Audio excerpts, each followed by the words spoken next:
যাদের মনোযোগের অভিযোগ আছে যে আমার নামাজে মন থাকে না, তাদের জন্য অনেক রকমের পরামর্শই আছে। তবে আমার এক্সপিরিয়েন্স এবং আপনার আরো অনেক ওলামা একরামের যে টিপস আছে এক্ষেত্রে নামাজে মনোযোগ ধরে রাখার ক্ষেত্রে সবচেয়ে কার্যকরী টিপস হলো আপনি নামাজে সময় বাড়ান, আপনার নামাজের টাইম বাড়ান, নামাজের মধ্যে ডিউরেশনটা বাড়ান। যত সময় নিয়ে নামাজ পড়তে পারবে তত দেখবেন আপনার মনোযোগ ধরে রাখাটা সহজ হয়েছে।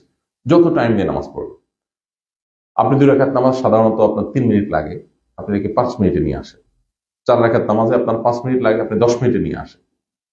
যত বেশি সময় নিয়ে নামাজ পড়বেন তত দেখবেন আপনার নামাজের মধ্যে অটোমেটিক মনোযোগ ধরে রাখছে। কিভাবে মনোযোগ রাখছে আপনি নিজে টের পাবেন না।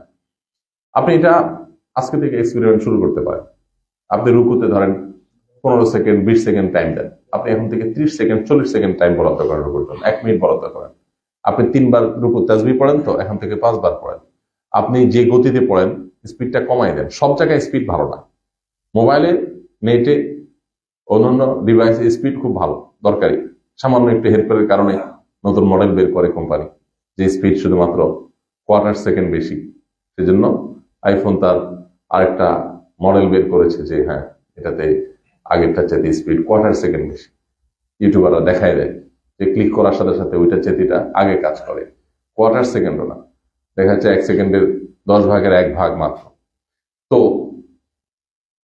ইবাদতের ক্ষেত্রে হলো উল্টো, এখানে হলো যত বেশি আপনি, বিশেষ করে নামাজের ক্ষেত্রে যত বেশি আপনি টাইম এখানে ইনভেস্ট করতে পারবেন তত বেশি কোয়ালিটি বাড়বে। এই জন্য ভাই নামাজের কোয়ালিটি আমাদের বাড়ানো দরকার যদি ভালো মুসলিম আমরা হতে চাই।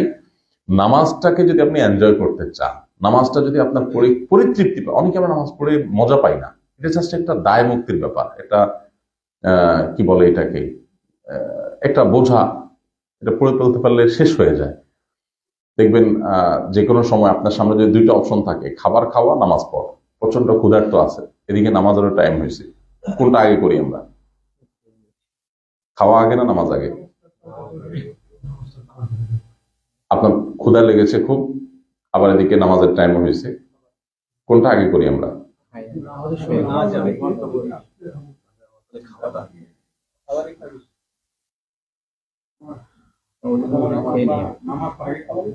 হ্যাঁ রাইট, সাধারণত নামাজটা আগে পড়ি। কেন পড়ি আগে নামাজটা? নামাজের প্রতি অনেক মনোযোগ, নামাজের প্রতি অনেক ভালোবাসা, সেজন্য। কেন? মানে নামাজটা একটা বোঝা, ঝামেলা, শেষ করে এরপরে আরামসে রিল্যাক্সের সাথে খুব মজা করে করে রসিয়ে রসিয়ে খাবারটা খাবো। নামাজটা এটা তাড়াতাড়ি শেষ করে ফেলতে পারলে ঝামেলাটা শেষ হয়ে যায়, এটা হলো মেন্টালিটি আমাদের। অথচ হওয়া দরকার ছিল যে খাবারটা একটা ঝামেলা, এটা শেষ করে ফেলি, এরপরে আমি রিল্যাক্সের সাথে আরামসে সময় নিয়ে ধীরে ধীরে সুন্দর করে মন ভরে নামাজটা পড়বো। এই যে মন ভরে নামাজ পড়া, এটা হয় না আমাদের। কেন হয় না?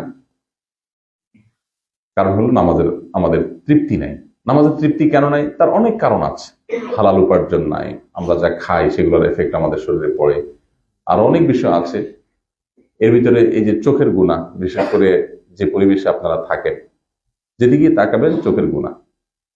আমরা কাল আলাপ করছিলাম যে এই পরিবেশের কিছু ভয়ঙ্কর ক্ষতিকর দিক আছে যেগুলো আমাদের অন্তত মাথায় থাকতে হবে। তার ভিতরে একটা হলো কিছু কিছু অপরাধ বোধই চলে যায়। এটা খুব ডেঞ্জারাস বিষয়। অপরাধ বোধ যদি না থাকে, আপনি খারাপ কাজ করছেন, সে সেন্স থাকতে হবে আপনার। সেন্স থাকলে কি হবে? তওবা করার মানসিকতা থাকবে আপনার মধ্যে। আর যদি সেন্সই নষ্ট হয়ে যায় তাহলে আপনার মধ্যে তওবা করার মানসিকতাই থাকবে না। আর তওবা করার মতো মানসিকতা না থাকা মানে কি? আপনি গুনাহ করেছেন, অপরাধ করেছেন, ওই অবস্থা দুনিয়া থেকে চলে যাচ্ছেন, আপনার প্রোফাইলে ওইটা ওইভাবে থেকে যাচ্ছে। আপনি ওটাকে রিমুভ করার মিনিমাম চেষ্টাটা করলেও তো কিয়ামত দিন আপনি সেটা নিয়ে আল্লাহর কাছে আর্গুমেন্ট করতে পারবেন, কিন্তু আপনি চেষ্টাটাও করতে পারছেন না। যেমন ধরুন এখানে চোখের গুনাহ, চোখে পরনারীর সৌন্দর্য অবলোকন করা হালাল না হারাম? কিন্তু পরিবেশটা এরকম আপনার হয়ে গেছে যে এটা থেকে বাঁচা অলমোস্ট অসম্ভবের মতো হয়ে গেছে। মিউজিক্যাল হাসপাতালে হারাম করেছে এবং সারা বিশ্ব ওলামায়ে প্রায় একমত, হাতে গোনা 2-4 জন বিচ্ছিন্ন মতের লোক ছাড়া। কিন্তু আপনি দেখবেন যে আপনার হিতাহিত জ্ঞান কাজ করছে না। আপনি দেখবেন যে আপনার কাছে এটা খারাপ মনে হচ্ছে, আপনি সারাক্ষণ শুনছেন অবলীলা, রাস্তায় ঘাটে, রেস্টুরেন্টে, ইভেন লিফটে উঠেছেন, সব জায়গা এমন ভাবে ডিজাইন করা হয়েছে। একটা ইন্টারেস্টিং বিষয় কি জানেন, শরীয়ত যেগুলোকে যত বেশি কঠোরভাবে নিষেধ করেছে, আজকের সভ্যতা সেগুলো তত স্ট্রংলি এস্টাবলিশ করা হয়েছে। আপনি একটা একটা করে মিলান সবগুলো, এগুলো কি কাকতালীয়? ডেফিনেটলি না। এখানে মানে শয়তানের সাথে আপনার একটা টানাটানি হয়। শয়তান তার অনুসারীদেরকে দিয়ে কোরআন হাদিসে যা যা নিষেধ করেছে, যেন বাই প্ল্যান সেগুলোকে আরো অ্যাগ্রেসিভলি ইয়ে করা হয়েছে, এস্টাবলিশ করা হয়েছে। আপনি দেখেন, পুরুষের জন্য টাকনুর নিচে পোশাক পরা হারাম। পোশাক পরা হারাম বলতে উপরের দিকের পোশাকগুলো হারাম, মোজা পরা হারাম না। লুঙ্গি, পাজামা, প্যান্ট, জুব্বা, যে সমস্ত পোশাক উপর দিক থেকে নিচে ঝুলে, এরকম পোশাকগুলো টাকনুর নিচে পরা হারাম। নবী সাল্লাল্লাহু আলাইহি ওয়াসাল্লাম বলেছেন, মা সালাল কাবা জারিফিন না, মানুষের টাকনুর নিচে যে পোশাক যায় সেটা জাহান্নামে যাবে। এখন আপনি দেখেন আজকের সভ্যতায় পুরুষের পোশাক সবই টাকনুর নিচে প্রায়। আবার মেয়েদের ব্যাপারে দেখেন উল্টা, মেয়েদের ব্যাপারে শরীয়ত বলছে টাকনুর নিচে করো, সেটা হলো এখন উপরে। দেখেন, পুরুষের জন্য বলা হয়েছে টাকনুর উপরে পড়ো, ওইটাকে টাকনুর নিচে নামায় ফেলছে। আর মেয়েদের জন্য বলেছে কি নিচে পড়ো, সেটা উপরে। এটা ওয়ার্ল্ড ওয়াইড আমি বলতেছি। আচ্ছা, পুরুষদের জন্য সীমানা হলো হাঁটু এবং টাকনুর মধ্যবর্তী, হাঁটু এবং টাকনুর মাঝামাঝি, এটা হলো সীমানা। হাঁটুর উপরে উঠলে সতর ওপেন হবে, আবার টাকনুর নিচে গেলেও গুনাহ হবে। কিন্তু আপনি দেখেন এখন স্টাইল হলো হয় হাফ প্যান্ট আর নাহলে ফুল প্যান্ট, অবশ্য 3/4 শুরু হয়েছে, কিছু আছে। তো এরপর আপনি দেখেন মেয়েদেরকে আল্লাহ সুবহানাহু ওয়া তাআলা চুল লম্বা রেখেছেন, তাদের বৈশিষ্ট্য, তাদের সৌন্দর্য, বিভিন্ন হাদিস থেকেও তাদের এটার ব্যাপারে জোরালো আপনার ইঙ্গিত পাওয়া যায় যে মেয়েদের চুল বড় থাকবে। এখন দেখেন উল্টা হয়ে গেছে, ছেলেদেরও চুল বড় রাখা হাদিস দ্বারা প্রমাণিত আছে, কিন্তু বড় রাখা বলতে মেয়েদের মতো বড়, নট অনলি বড় রাখা, বড় রাখা তো একটা সীমানা আছে, এটা হয়ে গেছে। আপনি এরপর দেখেন কুকুর, মুসলমানকে ইসলাম বলেছে তার বাসায় সে কুকুর রাখবে না। কুকুর কুকুর এক যে প্রাণী, অবশ্যই তার প্রতি দয়া করবে, মায়া করবে, তার ট্রিটমেন্ট করবে, তাকে খাদ্য দিবে, সবই ঠিক আছে, কিন্তু বাসায় রাখবে না। এখন এখানে আল্লাহ টেকনোলজিটার ব্যাপার আছে, যে কি কিছু একটা আছে যেটা ইমানদারের ইমানের জন্য ক্ষতিকর, যেটা আমরা বুঝতে পারছি না, আল্লাহ সুবহানাহু ওয়া তাআলা নিষেধ করেছে।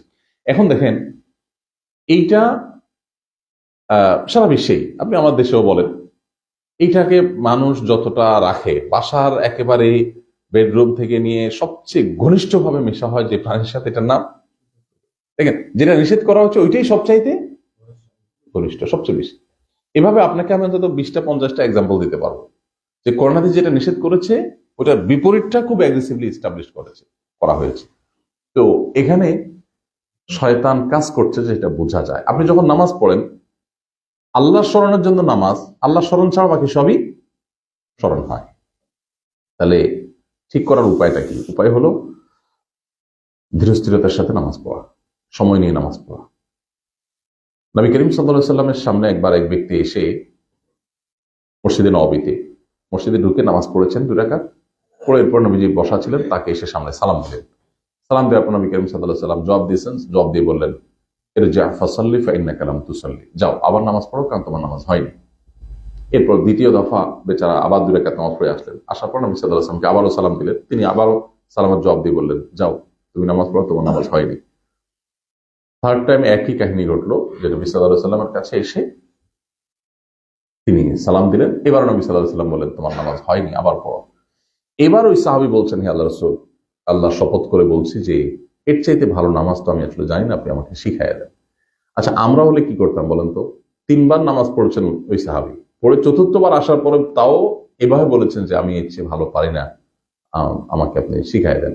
আমরা হলে প্রথমবার, দ্বিতীয়বার, তৃতীয়বার, 4র্থবার পর্যন্ত যদি একই কথা আমাদেরকে বলা হতো, আমরা কি করতাম? মানে আমাদের রিপ্লাইটা কি হতে পারতো? না না, নবী সাল্লাল্লাহু আলাইহি সাল্লাম বললে তো আমরা মানে খুব হার্ড কিছু বলতাম না, কিন্তু কি বলতাম? সর্বোচ্চ ভালো হলে আমরা কি বলতাম? হ্যাঁ হ্যাঁ হ্যাঁ, এক্সাক্ট। আমরা হলে বলতাম সমস্যাটা কোথায়, তাই না? মানে অভিযোগের সুরে বলতাম যে আপনি আমাকে একই নামাজ 3 বার পড়াইলেন, বলে দিলেই তো হয়, সমস্যাটা কোথায়? দেখেন সাহাবীরা কেন সাহাবী হয়েছে, আল্লাহ কোরআনে বলেছেন হুয়াজিতাবাকুম, সাহাবীদেরকে আল্লাহ তাআলা তার রাসূলের জন্য নির্বাচন করেছেন। মানে তাদের সাথে আমাদের যে কোনো কম্পেয়ার চলে না, তাদের মেন্টালিটি, তাদের ধৈর্য, তাদের আনুগত্য, এগুলোর সাথে যে আমাদের কোনোভাবে কম্পেয়ার চলে না, এটা আপনি প্রতিটা হাদিসের মানে খাঁজে ভাঁজে আপনি খুঁজলে পাবেন। এটা আমাদের মূল টপিক না। যাই হোক, এখানে ওই ব্যক্তিকে নবী সাল্লাল্লাহু আলাইহি ওয়াসাল্লাম পরে শিখালেন যে দেখো তুমি যখন দাঁড়াও সূরা কিরাত পড়ো, এরপর তুমি রুকু করবে, হাত্তা তাতমাইন্না রাকিআন, রুকু করে তুমি একেবারে স্থির হওয়া পর্যন্ত ওয়েট করবে।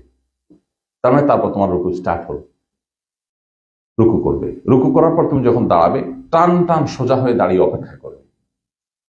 এরপরে তুমি যখন সিজদায় যাবে, হাত্তা তাতমাইন্না সাজিদান, সিজদায় গিয়ে একই অবস্থা, তুমি স্থির হয়ে সিজদায় আগে পজিশনে চলে যাবে, তুমি প্রশান্ত চিত্ত হয়ে যাবে, কোনো তাড়াহুড়া নাই, হুলস্থুল নাই। এরপর তোমার সিজদা স্টার্ট হলো, সিজদা থেকে উঠে টান টান সোজা হয়ে অপেক্ষা করবে, তারপরে তুমি আবার সিজদা করবে। এভাবে তুমি নামাজ পড়বে। এবার আসেন আমরা আমাদের নামাজের সাথে মিলাই এই হাদিসের সাথে। আমরা সাধারণত হাতটা বাঁধতে দেরি, সুবহানাকাল্লাহ পড়তে দেরি নেই, মানে মাঝে কোনো গ্যাপ ট্যাপ নাই যে একটা কাজের পরে আরেকটা কাজের ধারাবাহিকতা আছে, ধারাবাহিকতার তোয়াক্কা নেই। হাত বাঁধলাম সাথে সাথেই মানে গুলির মতো শুরু হয়ে যায়, সুবহানাকাল্লাহুম্মা ওয়া বিহামদিকা তাবারাকা ইসমুকা আলা জাতি ওয়া ইলা আল-আযম। এমন গতিতে আমরা পড়ি যে এটা আসলে কোনো কোয়ালিটি থাকে না। এরপর আসলে রুকুতে আপনি বললেন আল্লাহু আকবার, রুকুতে গেলেন, রুকুতে যাওয়ার সময় আমরা রুকুতে গিয়ে স্থির হব, মাথা কোমর বরাবর হবে, পজিশনে যাব, তারপর প্রশান্ত চিত্ত, ইম্পর্টেন্ট বিষয়, প্রশান্ত চিত্ত, মুতমাইন্নান। প্রশান্ত চিত্ত বলতে আমার কোনো হুলস্থুল নাই, তাড়াহুড়ো নেই, কিন্তু আমাদের কি, আমরা রুকুতে গেলেই এমন ভাবে সুবহান রাব্বিয়াল আযীম শুরু করে দেই যেন আমার অনেক জরুরি কাজ আছে, তাড়াতাড়ি রুকু থেকে মাথা সোজা করে দাঁড়াতে হবে। পরে হয়তো আমার কোনো জরুরি কোনো কাজ নাই। তো রুকুর তাসবিহ গুলো অনেক সময় দেখা যায় সুবহান রাব্বিয়াল আযীম এটা মাঝপথ থেকে শুরু করেন, আল্লাহু আকবার দান অবস্থায় বলা শেষ খুব কুইকলি, আর আপনি কোমর বাঁকা করতে করতে সুবহান রাব্বিয়াল আযীম একবার বা আধাবার বলা শেষ, আর পজিশনে গিয়ে হয়তো আরেকবার বলা হয়, আর তৃতীয়বার চিন্তা করি এই রুকুতে থেকে থেকে পড়বে কে, উঠতে উঠতে আরেকটা শেষ, তাহলে যাইতে পথে একবার, আসতে পথে একবার, মাঝে একবার। এই হলো রুকু। সিজদার অবস্থা আপনি একই রকম দেখবেন, সোজা হয়ে কোন রকম দাঁড়ায়া, মানে আমরা আমাদের এই যে আমরা মুখ চলেন আমাদের শুরু থেকে একটু মিলিয়ে দেখেন, আল্লাহু আকবার থেকে নিয়ে সালাম ফেরানো পর্যন্ত একদম নন স্টপ মুখ আমাদের চলতে থাকে। মানে আমরা যদি পারতাম বাসায় সূরা কিরাত তাসবিহ সব পড়ে শুধু মসজিদে এসে পারফর্মটা করে দিতাম, রুকু সিজদা গুলো শুধু আমরা করে চলে যেতাম, আগে ভাগে পড়ে যদি আসতে পারতাম ওগুলো, তাহলে আমাদের কাছে আরো ভালো লাগে। এ হলো আমাদের নামাজ। নবী করিম সাল্লাল্লাহু আলাইহি ওয়াসাল্লামের হাদিস থেকে আমরা জানি যে অনেক নামাজি আছে যাদের নামাজ আল্লাহর কাছে যাবে না। ফেরেশতারা ময়লা কাপড় চোপড় যেরকম ছুঁড়ে ফেলে দেয় মানুষ ময়লা ড্রামে বিনে, ঠিক এভাবে তার নামাজকে তার মুখের উপর ছুঁড়ে ফেলে দিবে যে যাও, তোমার নামাজ আল্লাহ সুবহানাহু ওয়া তাআলা এটার মুখাপেক্ষী না। এই জন্য ভাই, আমাদের সবচেয়ে বড় ব্যস্ততা, সবচেয়ে গুরুত্বের সাথে যে কাজটা আমাদের হওয়া দরকার, সবচেয়ে বেশি মনোযোগ নিয়ে যেটা হওয়া দরকার, নামাজ, খুব প্রশান্ত চিত্তে। আমি এই জন্য বিভিন্ন সময় বলার চেষ্টা করি, আপনাদেরকে রিকোয়েস্ট করছি যে বহু নামাজ তো পড়েছেন, একটু আজ থেকে একটু সময় নিয়ে প্রশান্ত চিত্তে একটু নামাজ পড়ে দেখুন, আপনি অন্যরকম একটা অনুভব আপনি দেখতে পাবেন, আপনার উপলব্ধির জগৎটাতে ভিন্ন কিছু দেখতে পাবেন। আপনি